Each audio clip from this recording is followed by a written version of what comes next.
tua ko mau tamai o ke afio I hevan. Fono mau to he mau ia o ia ko mahino ko mau no to mau ngai lau mari. Ai ofo fai ho afio te mau tolu. Leo ngai lahi fu. Ai mau ngai to no.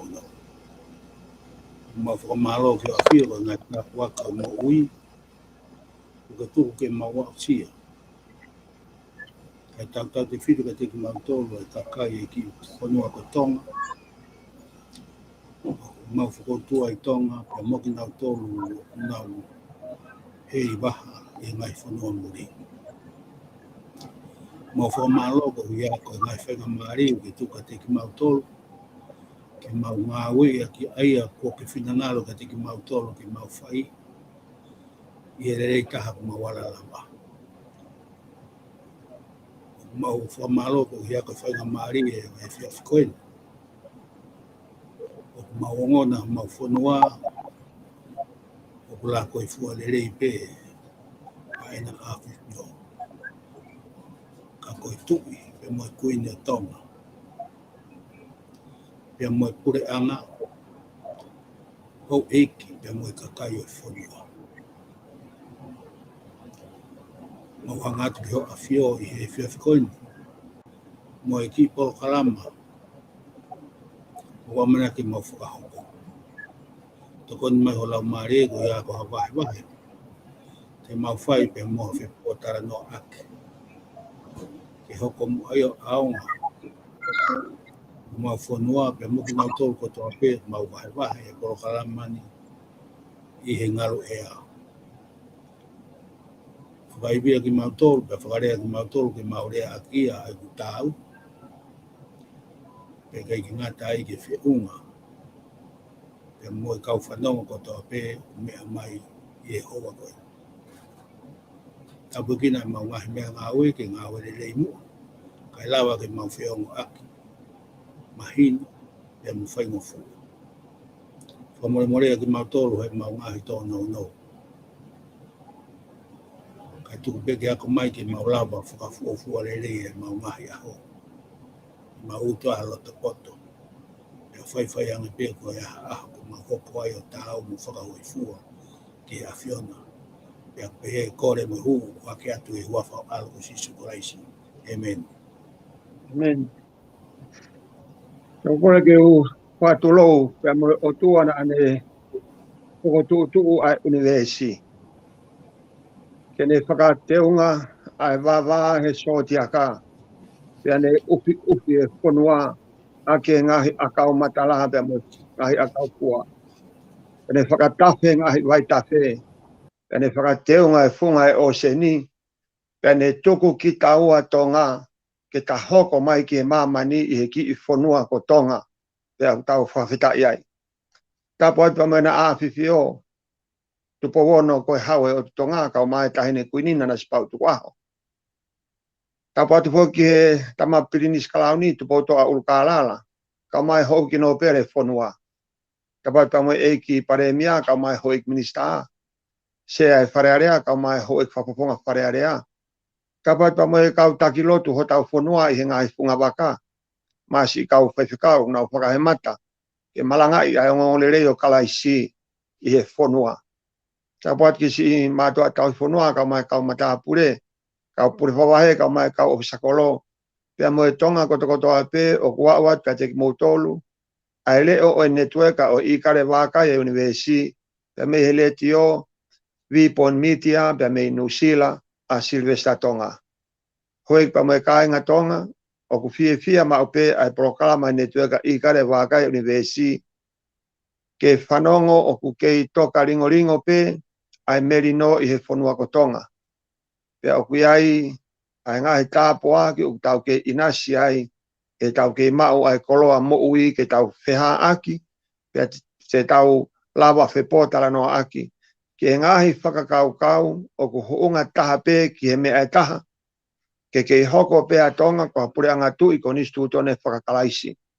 Pe kai ko ia pe ka tau mao po ki ha hori, ke tau ngāue, ke tokonii, aho tau kakai, ke nau mao ha ofa lahi ange ki o tua, moha hori ke tau hene ngai whekau.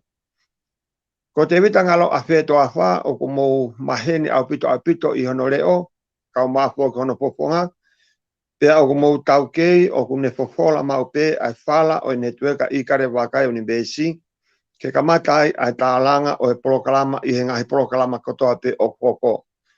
O whiawhia poki ai networka Ikale Vakai Univeesi ke kau whakataha, pea moho tau ngahi o whewhine, pea meitonga, kau māfua ka siamane, ko tau whānau weni, ko tari ki nau tolu I he tau ki apiako, aia o ku whenga I ke o mai ki ai a tau whānau pea meitonga, ko os nau high schoolu, ke nau hau o korismai ki Amerikani. Ko ia I he whanga maaria o pōni, te mo whanonga mai ka te nau tolu, o tau whānau whewhine ko ia, ka te tau kamata tau Polokalama I he pōni, pea mo te vita ngalo a whetoafa, pea me he taulanga mata I tō whe, pea me Hawaii. Malo te vita.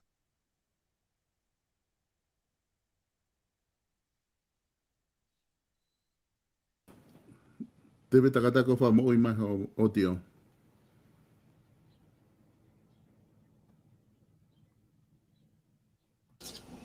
Koi.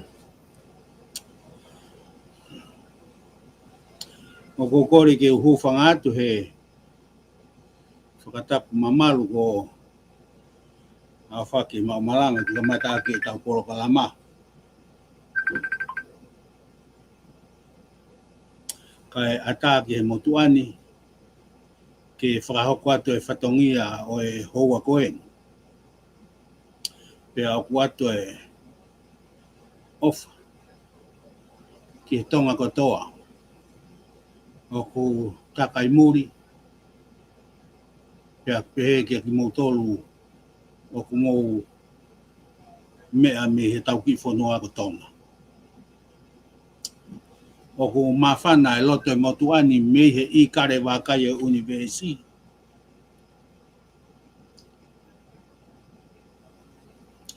He kuhange e houani. Ha whakamawai a tama mo hanga mātu. Ko hono o inga e ko wongo. O kuhange ko e ngala tuku whakapolitikare ne pōpō tala noa me he Ikale.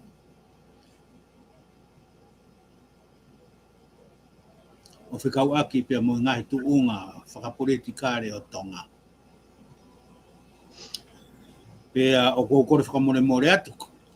Ke ngāwe aki pēmu a ha rea whaingofua mo mahino. Pea ka pau e ai ha mahe hei pea mo whakamore more au. Ka uhufanga atu he lotu rerei.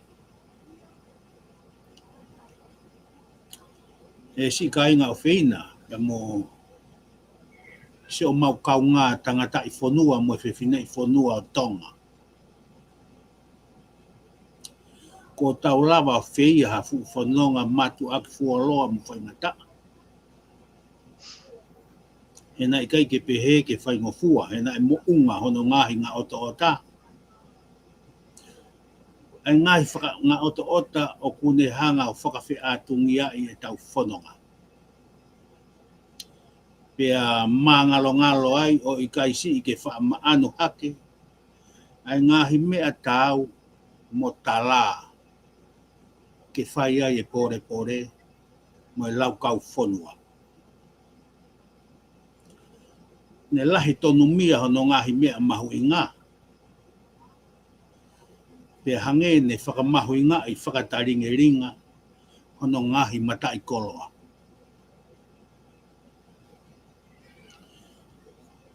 O kutuia e motuani, o kukau e fo I mahina e ua noa kua tau toki situ a mei ai, I he tau e hongo fulu tupu kua toki osi, he taimi mohu ngalu ta ane mo peau ta, aia ne fasi tanunu, whakamamani lahi,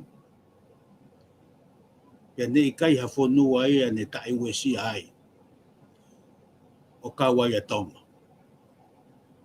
Pia o koutui te tau lava peke whakamooni katoa ki ai. He ne o sia o ki hatoko 5 miliona ne pekia i he tae uwhi koe ni ai coronavirus ua COVID tahaiwa. Pea whakafuafua nai o kulahi hake he 250 o i kakai ne pihia mo ulufia e he whakautuan. Pea ne toi hanga foki o whakanini mo i ekonomika whakaluku fua ai kolope. Our global economy. I he ngai whanua muri, pia na aku mātā tonu ai, ai ngahi mea whakaloloma, a hono ai te Vakai tonu, ki he hoko ai whiofa aki a kakau, i he funga o e whanua mōmoa. O makatupunga ia hono ahia e he COVID-19, si ngahi whamiri tonga lahi, o Ikai ke toi ai hawhi ui aki ia, pe hawhi kita whakaosi. Ki mua pe nau whanonga atu ki tāne ki nanga.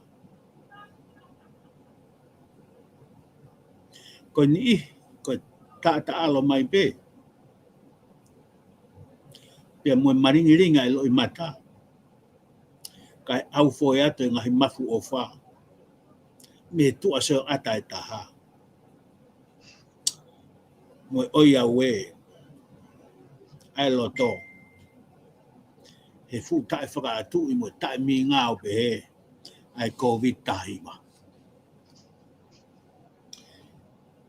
Ka kua whakawhetai mo e loto hounga mo ni mo whakamalo ia. He nai kai ke monuka a tonga eiki. He uni mamahini.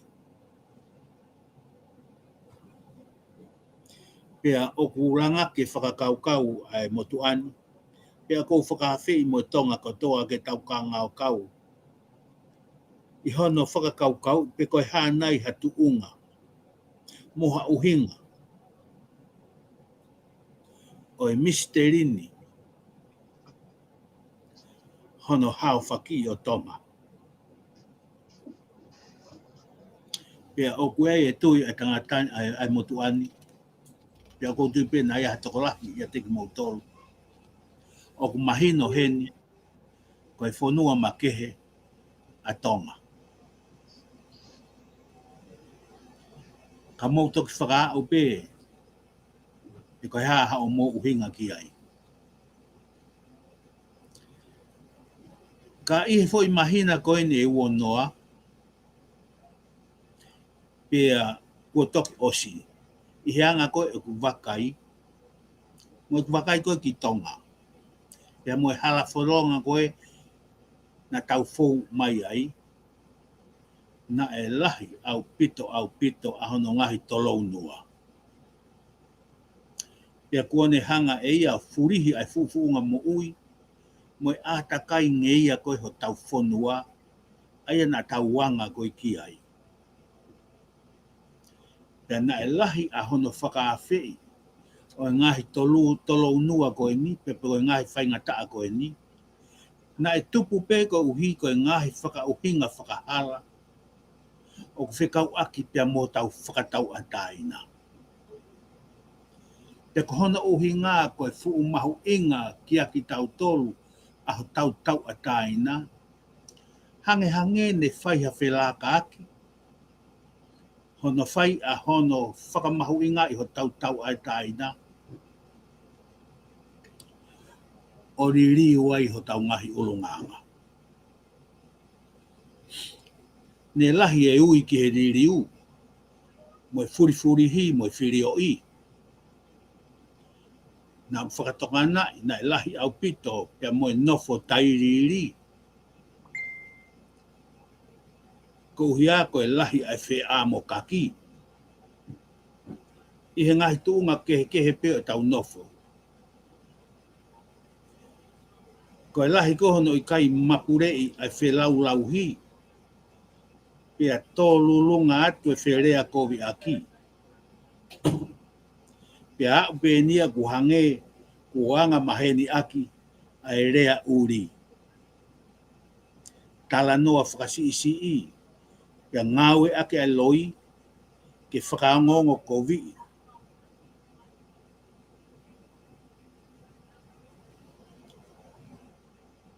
Kai tupu afa ai mā wahe mo whakawhawhai.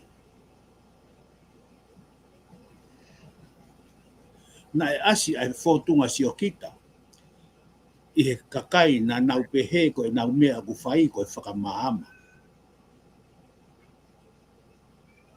I hano kakei ai loto whakamau, mo whakaanga koe o kune hanga o tāmate e lau maaria o tangata.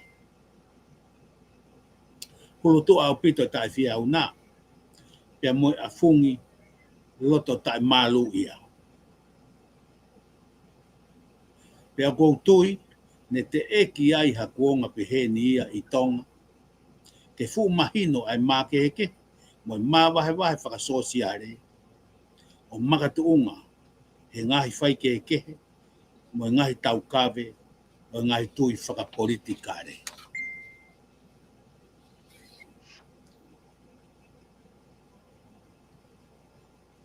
E kainga tonga,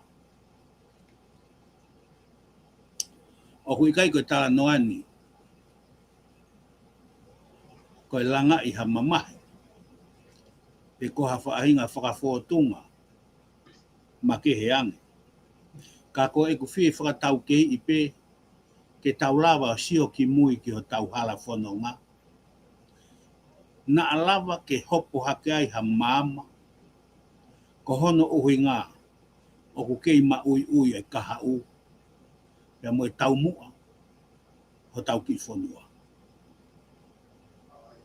Na e whakaloloma au pito ki a te au, a e kula vei a hono tau whakamunuka, o loto tatauna.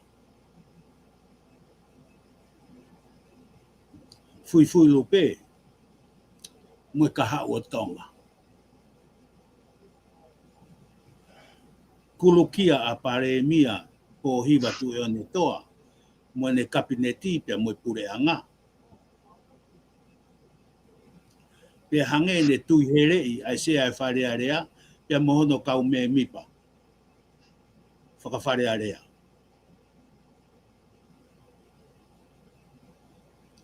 Na e hoka tawa, a si asi po hiva, se misisika, o tatau pe i loto, i he nau kulupu whakapolitikare, pia mo tua, o kunau whehanga-hangai. Tolo maka ia mate ni tapu elu. Pia whakasika ka i asiata māsima. Mai tokoni ofa ai patoa.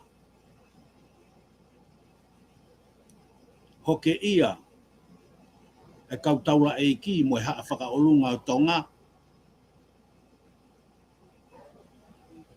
O lawe tuki ai e ngahi siasi he tae tokanga a hono kau mate aki.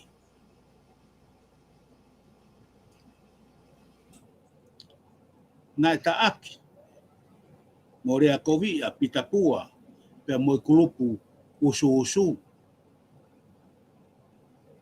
He oku pehe tokua, oku tae whaka apa, pia tae ngari, ai whatongia a gune fua.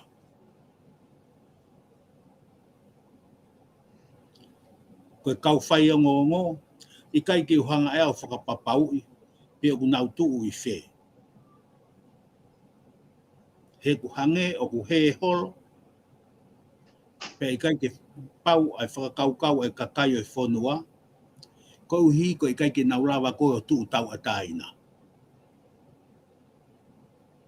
Pe a upe ki hono la pasi o i whakamau anga, mo e taku, o ku i kai ke tau ataina, pia whiri manako e nau whai whatongia.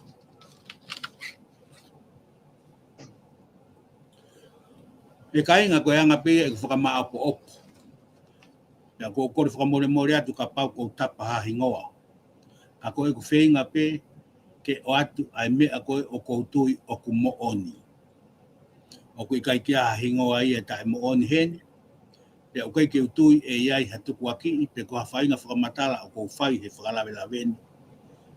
O ku ikai ke mo oni. Ko ngahi mea kotoa pe ia, na e hoko mai, tau whanongo ki ai, te tau whakamo oni ki ai. Ka kohono uhi ngā. Ko ngahi lua, pe mo ngahi halanga unga ko, ko e whakaamu ke taki e tau manatu ki ai. Mo e whakaamu anga e pē, e hoko ia ka hamea te tau ako ai. Ka ko eni ko tau wa umai ki he mata one, na e lahi ki ai e whetu ani. I he tau tō ko eni pe mo hanganaki atu, ki he tau teu whiri whare area. Pe au koutu i o kumatu aki mahu inga, ki tau whai peha manatu ki he whanong anga. He na e lahi peha no ngahi mea. Na iai no ngahi mahaki whakaaupa. Na iai ngahi whakaiwaha whakanatula. Na iai ngahi wāwā kowi whakasosiare. Mā weu whakapolitikare. Ngahi tohitangi mo ngahi whakahaha loto. Mo e hāfua e ngahi whaingata ia e whanonga anga. Ke tau Vakai i pē. He kuia i pē ngahi mea ai. Ke tau to'o mai. Ko hamata i koloa. Ke tau wako me ai. E neongo ne ai e tō pia mo e tuu. Ne ai ngahi lau kau anga mo e lami anga. Pia mo e ai mo e ngahi mea. Na tau whakaamu ke tau mana tua o lau i kuonga. Pia mo e ngahi mea o tau whakaamu peheange mai na ikai ke hoko. O ku ikai ke whai ki ai. Hawhie mamata mo hawhie whanonga. Ka koe e rito o e pōta anoa ia e pōni e kāinga tonga. E lawa pe ke tau pehe, ko tau kolosi ki kau wai.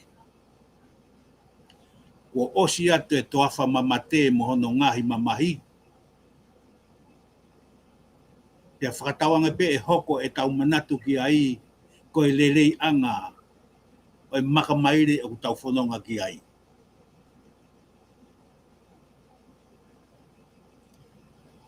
Ko mea whakawhiawhia e tau o ngoi ko tau whakatahataha mai ki kau wai. Hiria hao ngahi wā taimi, ne tau mā wahe ai, o taktaha whai honoloto. Ko mea kōku whakaamu ki ai a Ikale Vakai he houa koeni, kāinga tonga. Ko e ane awhi e ko tau Vakai ki ai. Ko mea kōku mahu i ngā, ko e tau whakakaukau i ho tau soatani. Ai koe o ku tau hanga atu kai tuu nuku mai. Ka koe pure anga, o ku amanaki ki tau whiria, hiri beha ngahi aho me henu. O kou tui o tonu ki tau mau haloto whakamalo ia mua honga ia. Ko hinga ko hangahi mea ne tau wako. He taimi o tau whanonga whainga tā ia. Ke ne lava o whakaawa. A e tau ilo ange. Pea mo e tau lava o sio ange. Ki ngahi mata warea na tau whanonga mai ai. Kai lava ki tau hanga o whakatupure kina, hangahi wā whetauhi aki. Pia mahino ka te ki tau tolu, ai mahu inga koe o e tau whengawe aki. O fu mauhinga o pito for us to realize how much we need each other. O fu whi mau a pito ke mahino, pia tari e tonga katoa.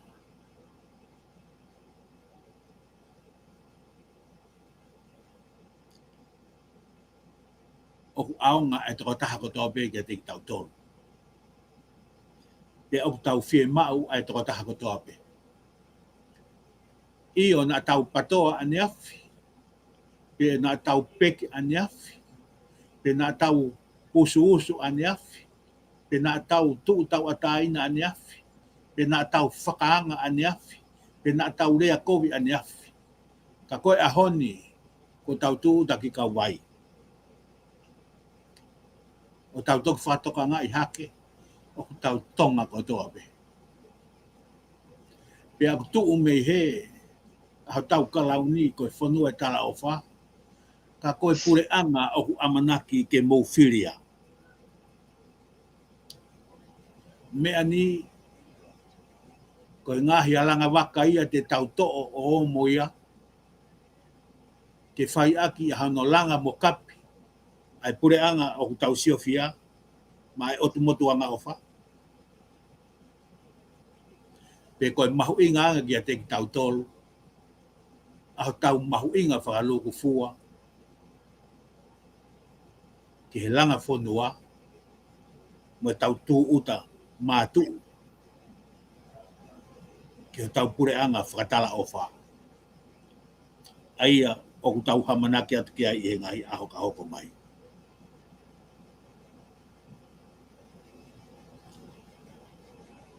E ka inga tonga. Koe whakaamu mihe Ikale Vakai.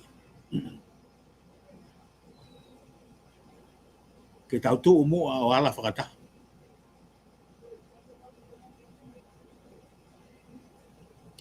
Tuku ai taratala ke he.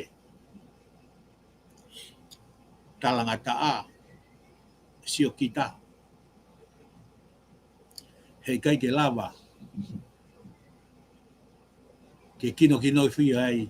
Ai pure anga u tau hanga to ai ki mua. Pe tatau ai pe. Ko hai e lava ki loto. Ko hai maa lolo pe o tari ki ka hau. Ko ngai kupu ko toa pe. Ho tau sosa i eti tonga. Tau tuku katoa mua e tau wharala ki a teki nau tolu. Ke ua na whaiwhai ange u tau toe hanga o whakatupu. Hangahi au pōpō uri.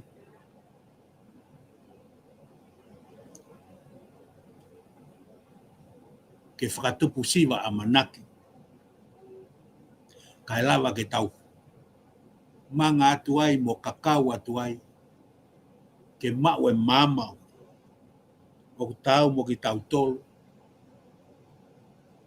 Ke tau mau. I he loto tui. Ko hono uhinga. Ko e lerei a tonga. O ko ikai ke whakate fito. I he lava mea pe koe whakakaukau ai tangata. Ka koe mahino ai kau mai o tua. I hono whakalere ho tau whonua. O hange ko ia. Na e whakatoka e ulaki whaa. Me he kamata anga.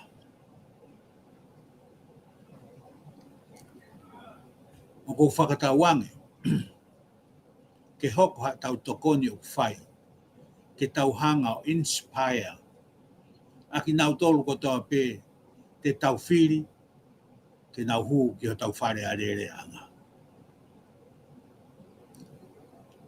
Pea ke tau tari mua e ngahi ola. E whakahoko mai. I he lau maari. O totonu ke tari aki ia. O makatuunga. He tau o ngoi o kui kai ki tau toe fie foki. Ke ngahi tuunga. Ko whai kia e situa. Kai hoko a ngahi makamakasia. O e whanonga anga ku tau situa me ai. Koe hala. Mā pere. Moe hala. Whono koula. Ke tau whanonga atu ai. Ke he kaha ua tonga. Koe tau makehe eni. Koe tau whiri makehe eni. Moe tau tangata makehe. o ku makehe hono mea kotoa pe. Lahi a hono ngahi whakatau ere, kakapau te tau piki ki he mea koe u tau tui o ku tolo ngā mo aonga, e hoko ho tau pure anga, koe lata anga, pa e kei whakaholo si o anga, pa e kei hoko pe koe ke wāsala lau ai, a tau ngahi kau ngā api, pia naa moe, kolo pe whakamāmani lahi. O kou whakatau wange, ke ua mua na hoko ai ki whakahoha ani. Ko ha mea ke loto mamahi ai pe tātāngi ai ha ngahi loto mo whakaukau. Ka koe whakotu atu pe ha ngahi mea. Moe sio ki he laka ki mua. O makatuunga e tau wako. Me he ngahi tuunga mea o i situa. Ko ofa atu i tonga katoa. Pea kute whakamanu i atu. Ai ngahi potungau e pure anga. Pea mono teu. Whatongia pere ngesi. Mo top tapu ko ia, ka hono whiri a kau whakafofonga. Ke hoko atu hono whakarere ho tau whonua. Pea moe whakatau wange. Ke kei tūla hoko. Ai pure moe angi a moe ofo. Moe te kaki ho tau whonua ke he ulaki tuunga. O tua motonga ko tofia. Moe mai moa. Ai ulaki whao.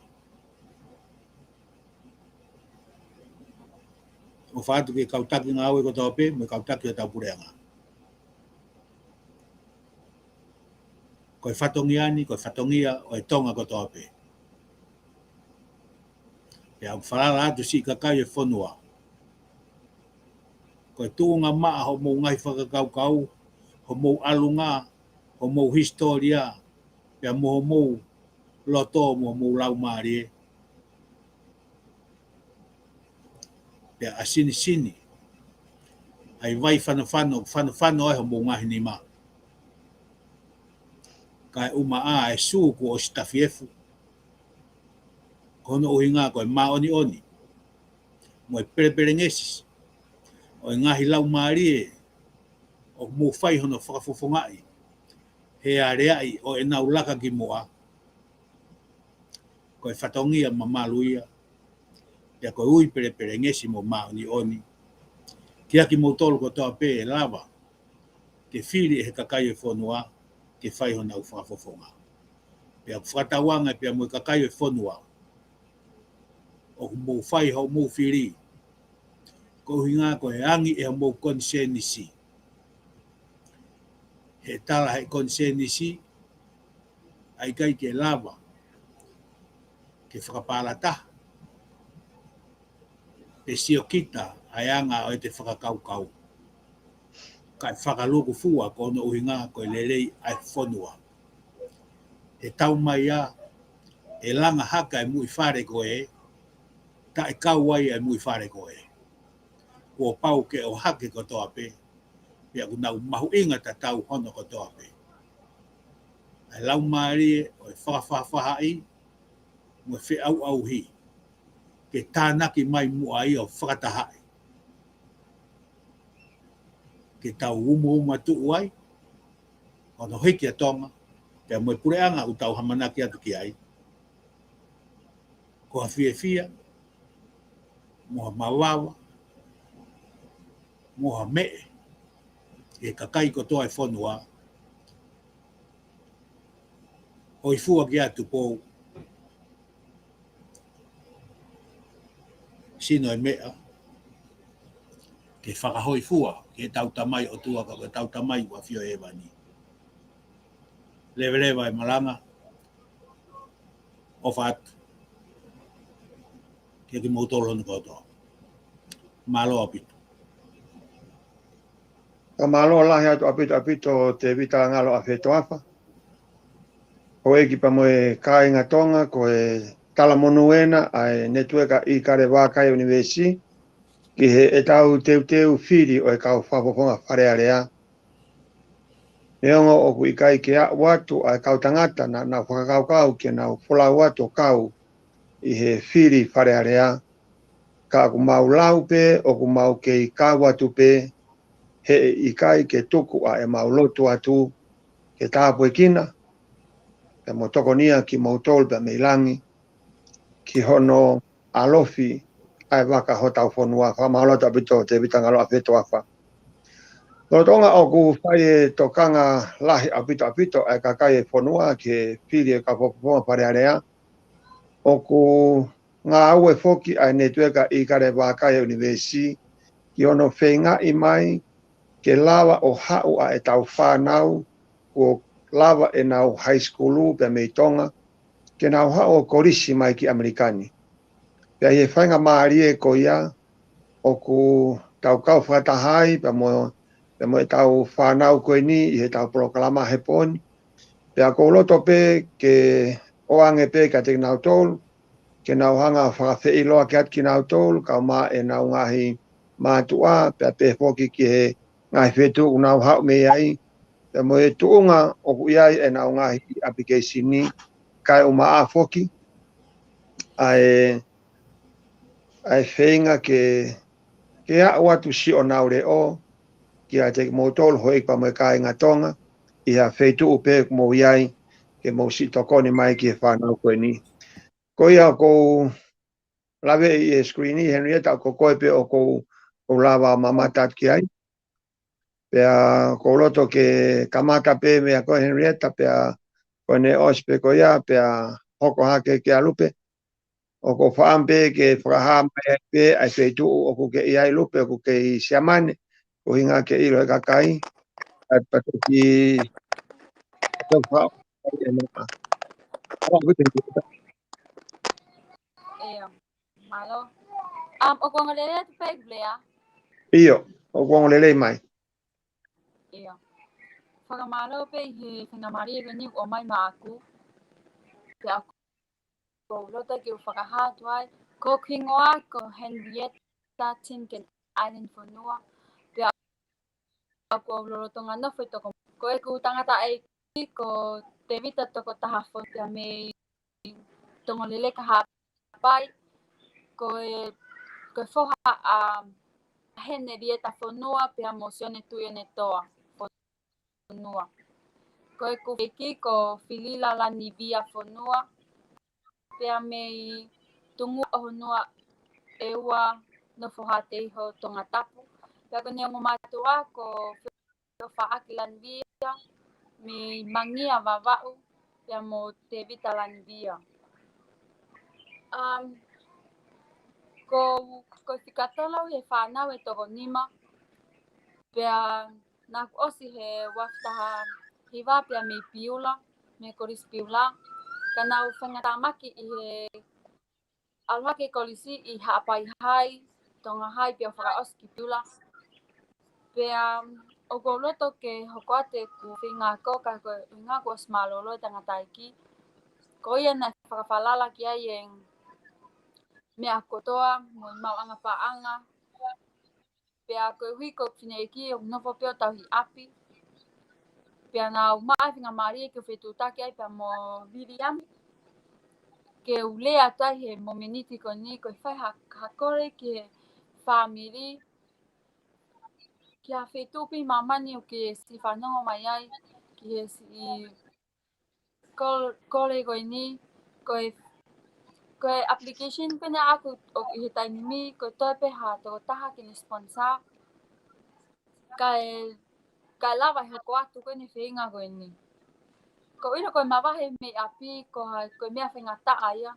Ka ko pau ke whai ko pau ke te sacrifice ke maawa ki monu. Mo lawe ke tokon mai ki api ki he whine eiki. Ko ia pe malo. E nia ta whamala o apito i he pōpā ki o ke o mai ki he kakai kotoa te whanonga mai. O i pa mo e kai ngā o kai ke tae malawa. Ke hanga o mai hatoka taha e tau whanau.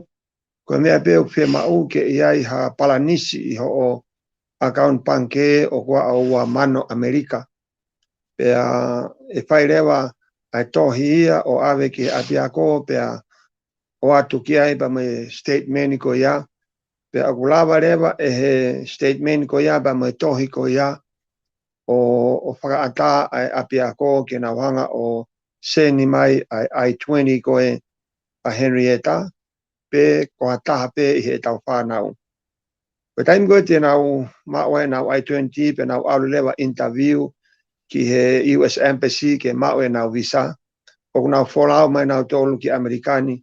Pea toki kamata lewa hano totongi a e nau ngahi totongi ako. Pea oku ositala mai pe he api ako ia. O nau o mai e whainga maarie ke toki osipe hano totongi o e nau totongi ako ki he semesta ako ia ki mua pea ose semesta. Ko ia e hoi me kainga tonga ko whaampe. O koe o kuke whanongo mai o kuke ilo lelei pe koe. O kuke malawa noa pe ke whai ofa koe ni. O ko kore whakataat pa mo whanau koe ni ka te mo tolu. O mo ilo lelei pe au I he tau nofo Amerikani. Koe ku Facebook a koe viriam poloviri. Koe ku whika telefoni koe ono ni manoa wha fitu taha. Tolu hiwa ono taha. Ono ni manoa wha fitu taha. Tolu hiwa ono taha. I whainga maari koe ni ko tuke whainga maari ki a lupe.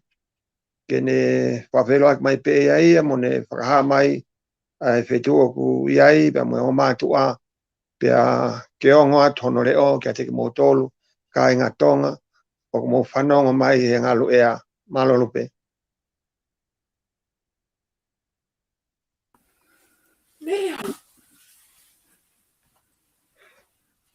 Malo ma whenga maari William, wako ki mua ke kamata ko tau Polokalama e whiawhini tau whamalo pe ke tamai he waini ne whatata me tau tore whiawhkoe ni ke tau whatata. Ke lawa ke tau whaimata ki he tau rengaru ea whiko aki me tau whengako ki muri. Ai ko kingoa ko lupe maalafu, ko haumi maufanga, tonga tapu, tau siro pe. Pako whine e ki me lei mātua, utulau ka pehefo ki whas mo hate iho. Ko whine e ki, ko paia whoketi tataf maalafu. Ai ko e moko puna ia o whoketi, e nene ngō o whiwhine ua ko whonaki mo mere, ai ko mere hau mea whine e ki, nasi ima hoa mā mere ki whasi, ka vula tatafu.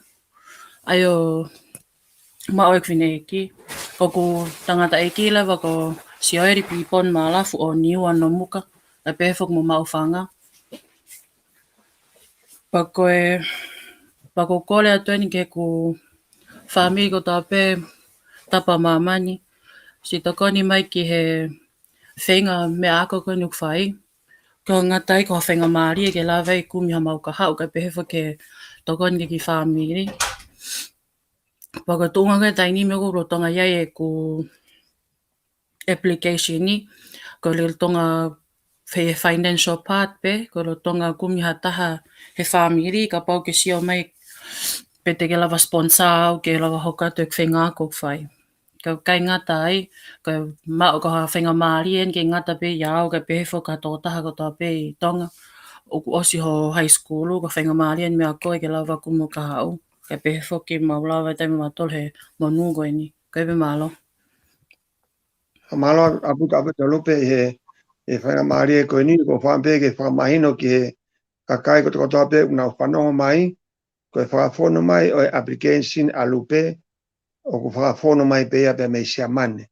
O ku lolotonga nofo I siamane he taimini, na nau aulgai pe mo nau whamili, ko inga ko whamahino atu ai ko uhi, ko whepe ha wheitu uia I mamani o ku iai hatonga, o ku lava pe ke mo whetutaki mai, ke mo apply mai, ke mo hau, ki e tau ki apiako koe ni North Central Missouri College I Trenton I Missouri. Mo ki mo tolu pe o ku mo nofo whanua I Amerikani, o ku mo lava pe mo tolu o apply hanga tonu ki ai. I whainga maari e koe ni o ko pia apito ke tuke whainga maari e koe ni ki ana, ke whakatalanoa atu ai, ko hui he o ku osimao ene I-20, ko ngong fa fia ia ko ia e tau toko taha ko smau ni I-20 pe o teu pe ke whenga i pe koe whe inu sila mo fisi e lawa o whaia ene interview ke mau ene visa pe o staria he api ako ke kamata ia i semester ko i Januari ko katoa ngai application ni na teu pe ia ke nau toki kamata i a kosi o e wanoa woa kana fetu tak mai api ako ko hui ko mau ai ngahi mea koe koe o nau whe mau ki ana a pe lawa mau ene nofo anga pe nau tāngi ai iyo o smau pa me nofo anga na a pe a liliu rewa he api a kona nau tala mai te nau lawa pe o whenga ana ke hau ia hu i kamata koe ni SMS tā Januari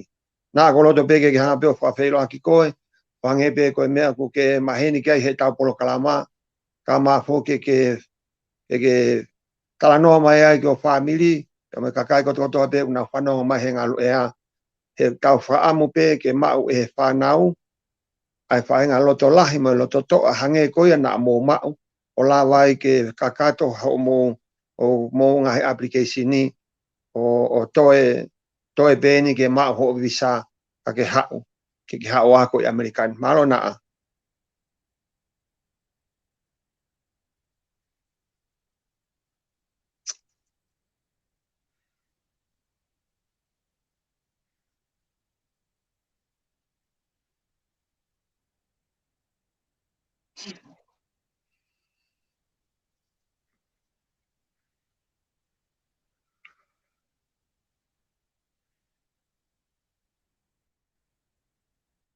nga one ho mai ka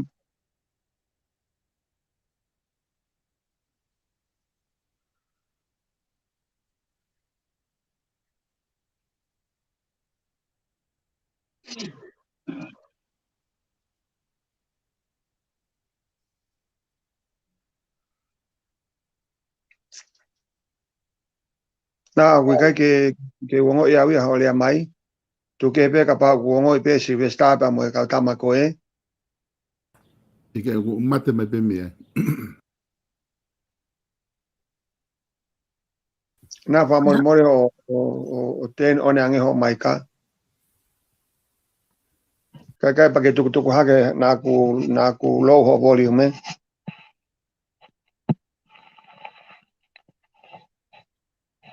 Kona moi mai. malona kona mo mai O ika, mate pe. Kone ne tio wha drop down o wha motu. iyo pa mo pe ho pa mo ka inga tuku pe ke fenga pe ana ko ne lava pe o lea mai pe lea mai o ku mai no pe ka te tau tol ko ya ngai ai teknologia pe me tonga ka pa o ku fa apalpare ma pe mau teknologia pe heni amerikani o no ai teknologia tonga ka ko fia pe e fa mare ko ni sivesta ko uhi o ku ya hanga fehu o ku tuku mai he kakai i screen pa ke o mai pe ko hamea e fie tala no mai ka te vita ko hinga ko tau apiako ko ni hoi pa mai ka nga tonga o ko fa amu pe ke fa mahino o ku ikai ke kau ai ne tuka Ikale Vakai ia i lau party fa politikare o ku ikai ke hakau ngai ta ai fainga mari e ko ni ko fainga mari ko ni ki hata hape pe neongo pe o mo whanongo mai i he wike koto ape i he tangi atu ke mo tokoni mai sponsor malo na huma ai pe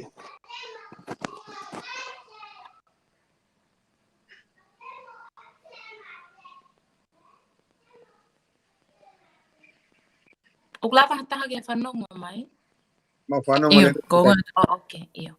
Malo, kata kipe moto te lainnya mahalo ko mahalo mauta faaki networka. Aku tuma tu pe famalo ki tuma mafini o mai ai mana mo uwi ki tau tol ki tau mata ki fia he fia fa kolo ko ni te raki hanga po faka ha tu kungoa mai mana awas la a kukulele mai me ni wa fo o pe mo vava o ai ako ku tamai ko ioane wike lotu siale ai koe ni haʻolele mai me niua foʻou pea mo pea e tonga tapu. Aia koe ku whae koe ne lele mai me wawao tua ne ki wale tali hau pea mo le mātua o ku keilo tu tonga whakawatamaki atu i he apiako tihe o kou whakawatamaki he apiako tihe piko ni community ko nofo i tua tākilangi he taimini.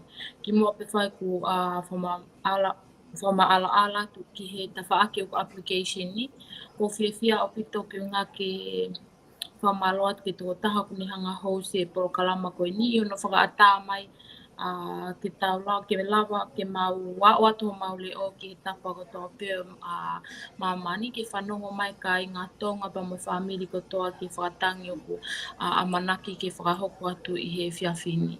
Koe tuunga o ki he ku application ni he taimini ko o si hangi ko whatanoa ko na Wiliami ko o si mao i ku I-20 ai koe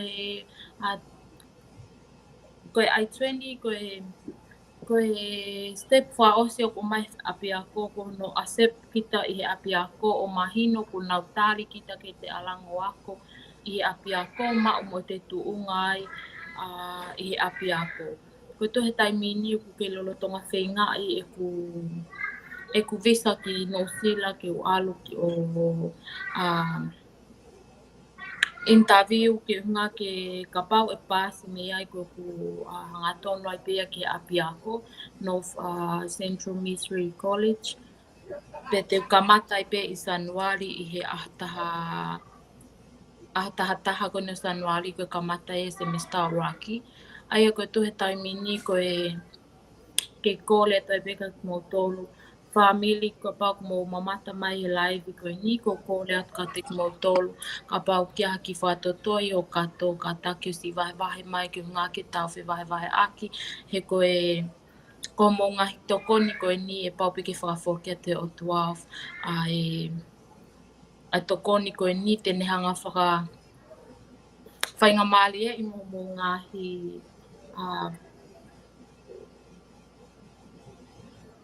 tie mao ko tō pe i he tau whewahai ai lotu ma hufia ko ngā ko whenga ko ni pe lava whainga maari e ke tokone ke whanau ko ni tonga ni ke na ua tō ko atu e na wako.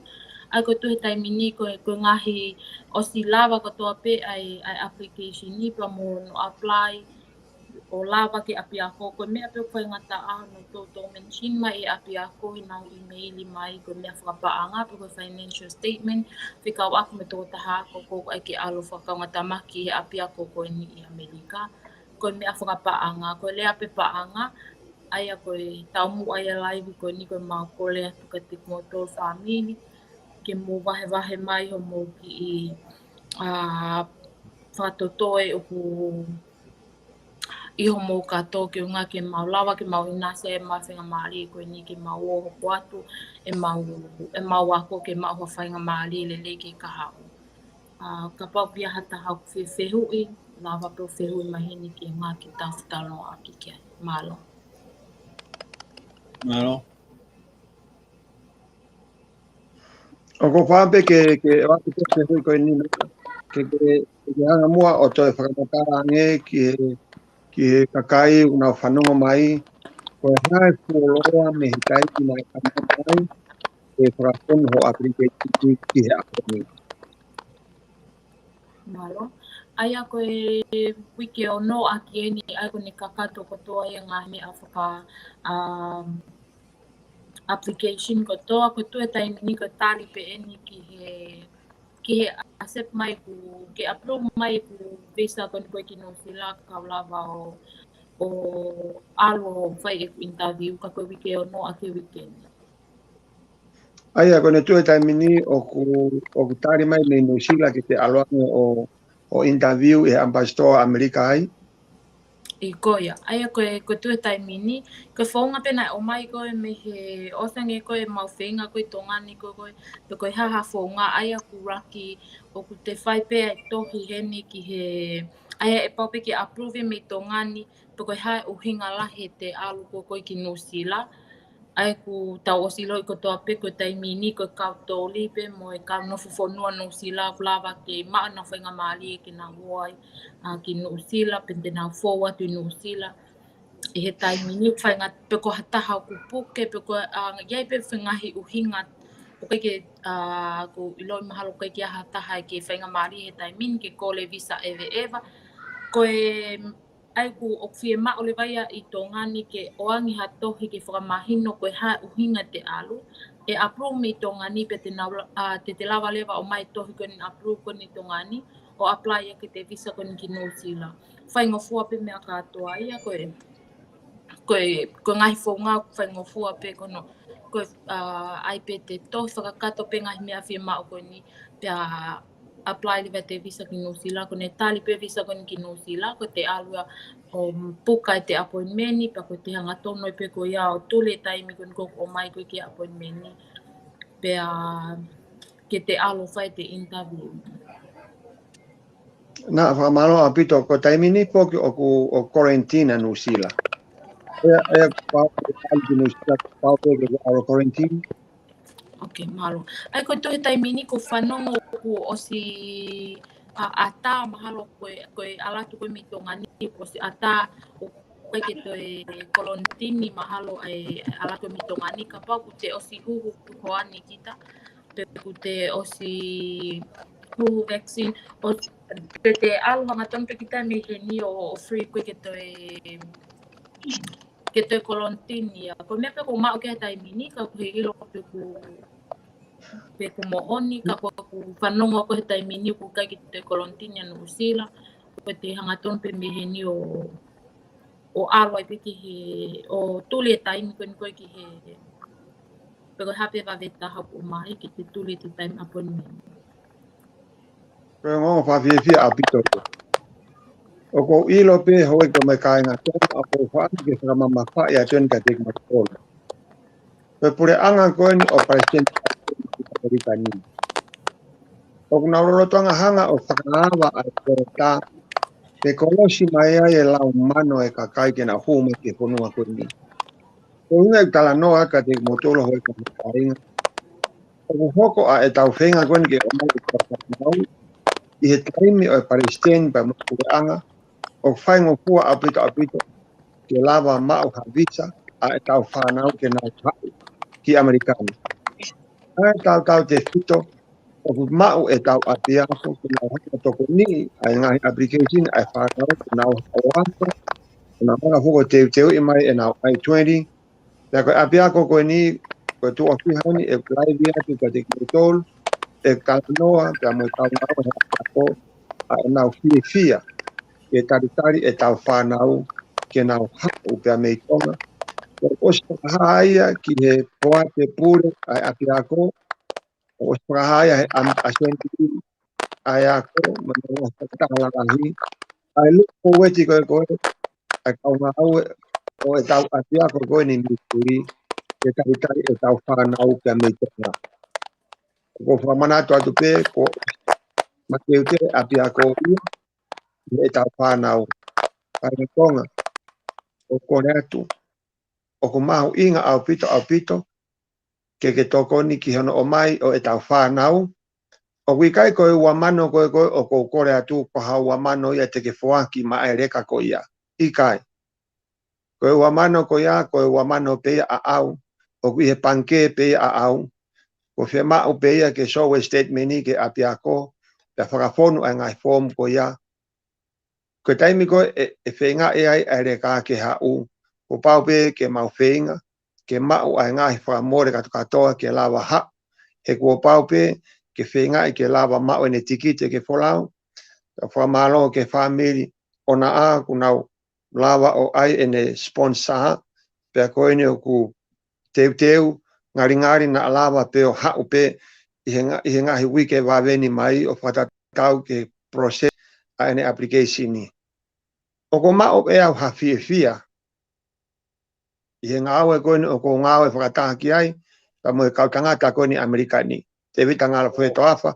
o mo mamata mai ki ono whofonga ma te talo mahu inga ka maa whoke a siriwa whonua koe loto whare ni o siriwa whonua i so leiki o ko tala noa atuai ko glele ma mai pe ki sole kini ko siliva o kune toko ni au ave au ke ngai feitu ave ke ngai pare kalapu pai ke po aki ke ngai ma ukawa kore kana auto ke na toko ni mai kai ma tangata ko mahina o toko ni mai o sione eri o kuiheni ko heneri mahuinga o kuiheni ko viriami aso o kuiheni ko saia aso o kuiheni ko sione fotu mo kakai kuikai ke lava fa matala fa ki atu o atu ka mo mori vai vaka ngai family o kuna mateu teu ke tokoni e si fa nau ko ni o iai o ko fa malo atu na ka ma foka heni eta pe pe ka lupe te vita ko fa malo atu pito pito he lava eta proclama he fia fini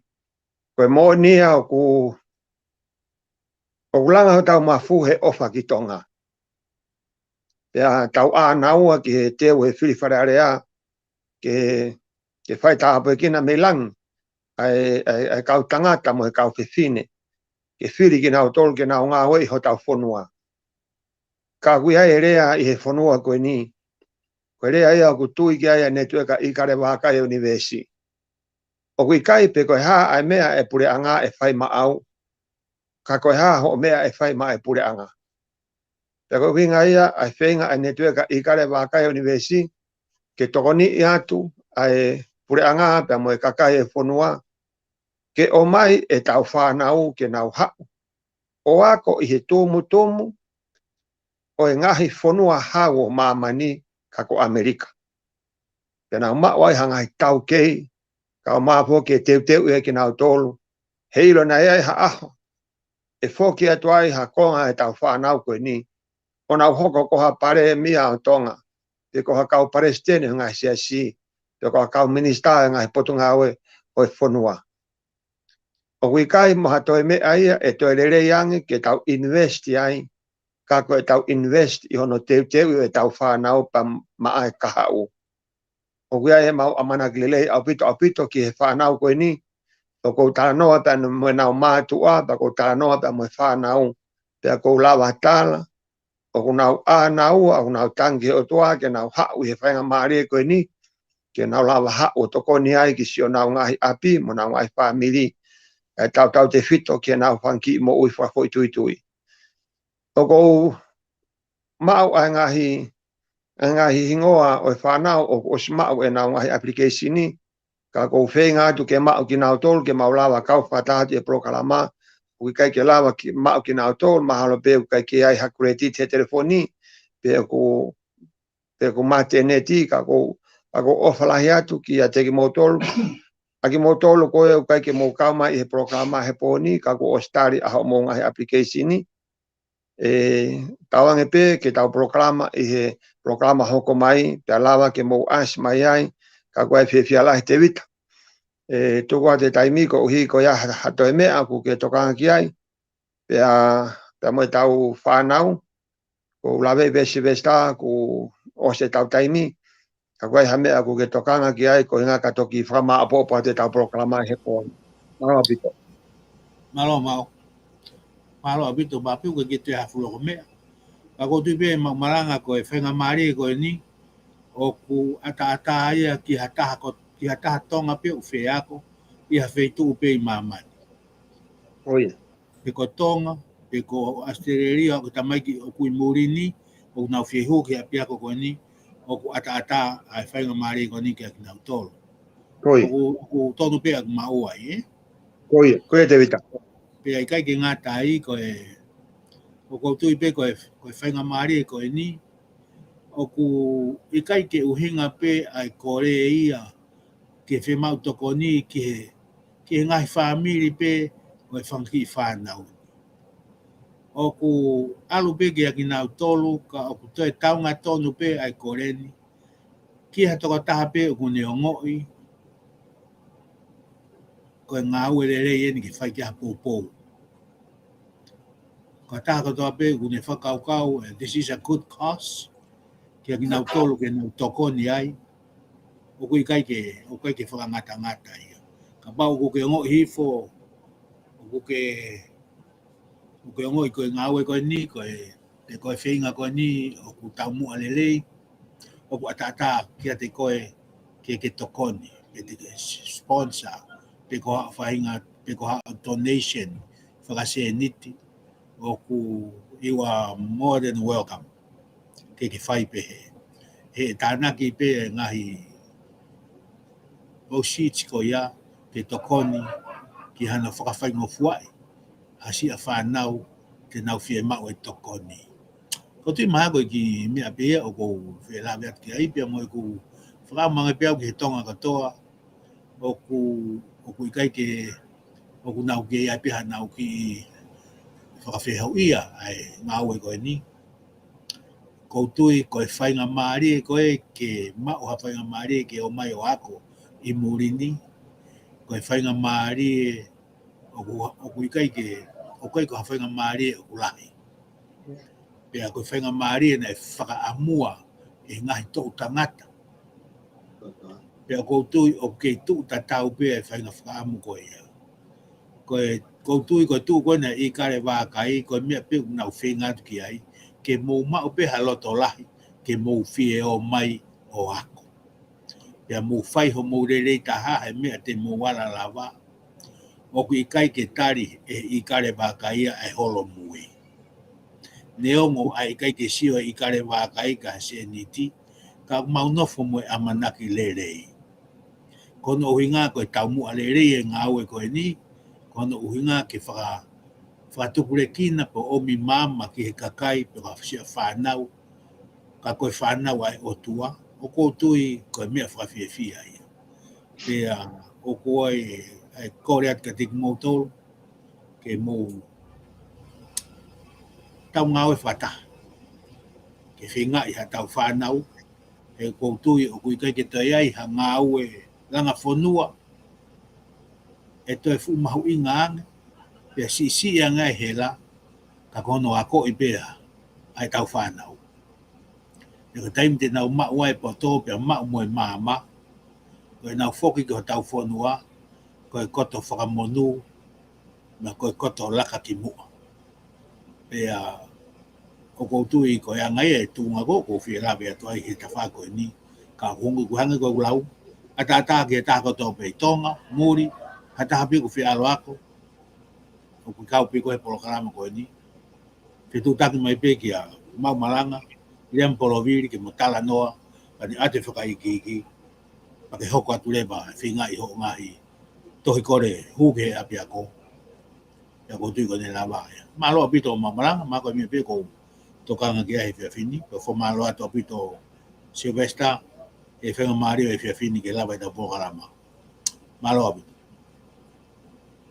Mā te wita, Siwes ka whamore pēnā kua ha mea e whehu I a tā e kau whanongo, pia mo tau whanau, ka pau kua ha mea ke manatu I hake ke whakamanatu mai ke kakai, koe takai whaosia tēni pia whamapopa te tau Polokalama. Siwes ka whamore pēnā ku mata iki koe ke lawa lau e whehu I ke o mai pe mu. Ke ki whehu bēni me tō taha koe ni e mamalanga, whewhe whanau tonga I muri, te nau lava pēo apply atu ki ai. Iyo, koe tari iyo. Koe whanau tonga koe o kunau noko Amerikani, ai o kunau liko I Amerikani. Iyo o kunau lawa nau tolo o apply mai ki ai. Koe whanau tonga koe ni koe o kunau ilikolo I Amerikani, o pau pe ke nau toe fu nau toluia o poki ki tua, o nau o to fo mai I ampastoa ke mau e nau visa ako. O roto pe ke whakamahino mea ko ia, he na e whai e kupenga ke api ako, pea koe whakatanoa koe mai api ako, koe nau taria he taimini. Pea api kai ke tuku whoki ai e whenga. Na o kutoi ai pe koa ha whaenga whounga ia, e lava pe e whanau o hu ke api ako, ka ko uhi koe tutuni koe e lao whaka immigrationi ki he ngahi api ako, Nā tui koe ngahi api ako pe ni ihi o kunau mau e ngofua koe ni, ke nau o mai ha whanau, me he ngahi whanua muri, ke ha o ako ia nau tolu. Te ko pau ke nau apai ki nau tolu ia, me ngahi tuutuni whakalao koe a immigrationi, ke nau ke lava pe o puke puke, a e nau ngofua koe ia, ke nau o mai ha whanau ako mei muri. o whape o tari pe o I si vesta. Toi abe, malo. Te ke whanau ka papu ke amea te mo pe taranoa mai ki ai. I ngai minitsi ko na kai mabu pe tau pe karma.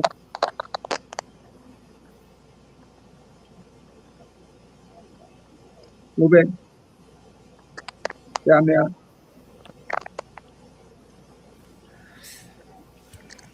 Ko malo ma whenga maari e ko whara peke kau ex-student a pōgo toa pē ke pehe whoki he kau ex-student na hai ko toa pē. Ko mata kore atu ha kore lot whatoa ki lalo atu na koe pē hao ki stētike ke to ofa mai o to mega tik mātala o whenga ako kono whai ki whenga ki Amerika. Ka pē whoko kore atu ki he kau lei mātua ko toa pē heni he Ikale Vakai. Ke mo tako ni mo awe ka māmua ngahi whango toko ua koe ni mo kau whakataha Polokalama. Ka hapa hao lahi ho ofa kau ia ko ha ofa ia mo ha tokonia ka teki mautole mo whenga ko kono whai. Koe pe malo. Nana no pe. Tenieta.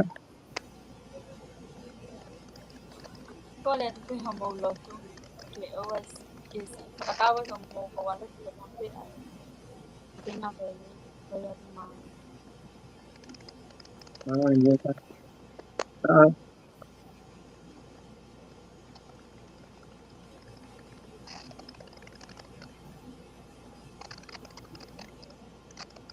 Na ka ke ongo mai ho mai ka.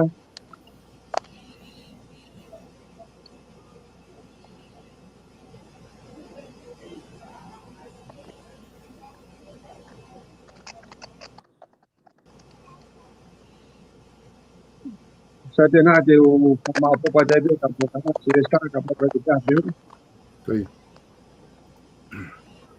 Hoi mo e tainga tonga mau ka malo at ka mo e whanau koe ni ka mai te witanga loa whetoa.